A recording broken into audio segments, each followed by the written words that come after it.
Donne-moi mon voile, vite, couvre-moi le visage. Nous écouterons encore une fois l'ambassade d'Orsino. L'honorable maîtresse de cette maison, quelle est-elle? Parlez-moi, je répondrai pour elle. Que voulez-vous? Très radieuse, exquise et incomparable beauté. Je vous prie, dites-moi si j'ai bien devant moi la maîtresse de cette maison, car je ne l'ai jamais vue. Je serais fâchée de gaspiller mon discours, car outre qu'il est admirablement bien écrit, j'ai pris beaucoup de peine à l'apprendre par cœur. Gracieuse beauté, ne m'exposez pas à la moquerie, je suis sensible au moindre usage discourtois. D'où venez-vous, monsieur? Je ne peux guère en dire plus que ce que j'ai appris, et cette question-là n'est pas dans mon rôle. Bonne et douce dame, donnez-moi seulement l'assurance que vous êtes la maîtresse de cette maison, afin que je puisse continuer mon discours. Êtes-vous comédien? Non, du fond du cœur, et cependant, par les griffes même de la malice, je jure que je ne suis pas ce que je joue. Êtes-vous la maîtresse de cette maison? À moins d'usurper mon rôle, je suis elle. Assurément, si vous êtes belle, vous usurpez votre rôle, car vous gardez pour vous ce qui vous appartient de partager. Mais ceci s'écarte de ma mission. Je vais poursuivre mon discours à vos louanges, pour ensuite vous dévoiler le cœur de mon message. Venez-en à l'important. Je vous fais grâce de la louange. Hélas, j'ai pris tant de peine à l'étudier, et elle est poétique. Elle n'en a que plus de chances d'être trompeuse. Je vous en prie, gardez-la pour vous. J'ai appris que vous faisiez l'impertinent à ma porte, et vous ai permis d'approcher plus par curiosité que pour vous écouter. Si vous n'êtes pas fou, allez-vous-en. Si vous avez votre raison, soyez bref. Moi, je ne suis pas assez lunatique pour tenir ma partie dans un dialogue aussi léger. Hissez la voile, monsieur. Voulez-vous? Par là est votre route. Non, gentil moussaillon, je compte rester enclaminé ici encore quelque temps. Pacifiez un peu votre géant, douce dame. Dites-moi votre pensée, je ne suis qu'un messager. À coup sûr, vous avez quelque chose d'affreux à me dire, puisque le préambule en est si terrifiant. Énoncez votre message. Il ne conseille que votre oreille. Je n'apporte ni déclaration de guerre, ni demande de soumission. Je ne tiens dans ma main qu'un lot d'olivier. Mes paroles sont aussi pleines de paix que de sens. Pourtant, vous avez commencé de manière incivile. Qui êtes-vous? Que voulez-vous? L'incivilité que j'ai montrée me fut dictée par l'accueil que j'ai reçu. Ce que je suis et ce que je veux sont choses aussi secrètes que la virginité. Pour votre oreille, parole sainte. Pour toute autre, profanation.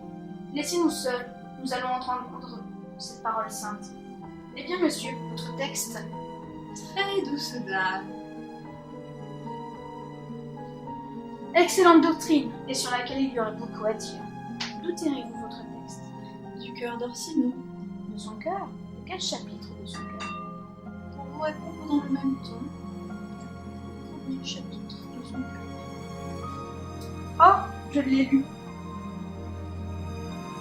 C'est de l'hérésie. N'avez-vous rien de plus à dire? Chère dame, laissez-moi voir votre visage. Êtes-vous chargé pour votre maître de négocier avec mon visage? Vous sortez du sujet maintenant, mais nous allons tirer le rideau et vous montrer le portrait. Regardez, monsieur, ce fut peint cette année. N'est-ce pas bien fait? Excellemment, si c'est Dieu qui a tout fait. C'est indélébile, monsieur, à l'épreuve du vent et de la pluie. Parfaite harmonie de beauté, ce blanc, ce rouge. C'est la douce et savante main de la nature qui les a disposés. Madame, vous êtes la plus cruelle des vivantes, si vous voulez porter ces grâces au tombeau, sans laisser au monde une copie. Oh, monsieur, je n'aurai pas le cœur aussi dur.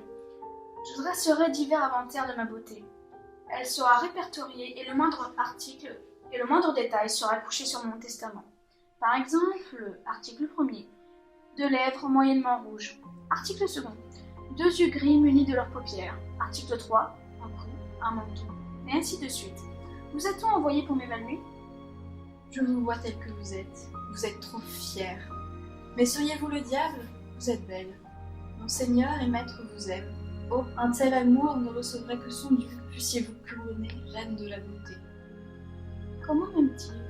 Avec adoration, profusion de larmes, avec des gémissements foudroyants d'amour, avec des soupirs enflammés. Votre Seigneur connaît mes sentiments. Je ne peux pas l'aimer. Pourtant, je le présume vertueux. Je le sais noble, d'or, d'une jeunesse fraîche et immaculée, de bon renom, généreux, savant et courageux, par l'allure générale et la forme naturelle, gracieux de sa personne, et pourtant, je ne puis l'aimer. Depuis longtemps, il aurait dû se contenter de cette réponse. Si je vous aimais avec la flamme de mon maître, avec de telles souffrances, une vie mourante, je ne trouverais pas de sens à votre refus. Je ne les comprendrais pas. Que feriez-vous? Je bâtirais à votre porte une hutte de saule, et j'invoquerais mon âme prisonnière dans votre maison. J'écrirais de fidèles cantilènes sur l'amour dédaigné, et je chanterais à tue-tête au profond de la nuit. Je crierais votre nom aux échos des collines, et j'obligerais la rumeur bavarde de l'air à crier « Olivia ». Oh, vous ne sauriez demeurer en repos entre les éléments de l'air et de la terre, sans me prendre en pitié. Vous pourriez beaucoup? Quelle est votre naissance? Meilleure que ma fortune. Pourtant ma condition me convient, je suis gentilhomme. Allez trouver votre maître. Je ne peux pas l'aimer, qu'il n'envoie plus personne. À moins que peut-être vous-même ne reveniez me dire comment il prend la chose. Portez-vous bien. Je vous remercie de vos peines. Dépensez ceci pour moi. Je ne suis pas un messager à gage, madame. Reprenez votre course. C'est mon maître, pas moi, qu'il faut récompenser. Que l'amour fasse un cœur de silex à celui que vous aimerez, et que votre ferveur, comme celle de mon maître, rencontre le dédain. Adieu, belle. Quelle est votre naissance? Meilleure que ma fortune. Pourtant ma condition me convient. Je suis gentilhomme. Je jurerais que tu l'es. Tes paroles, ton visage, tes membres, tes actions et ta foule te donnent 5 quartiers de noblesse.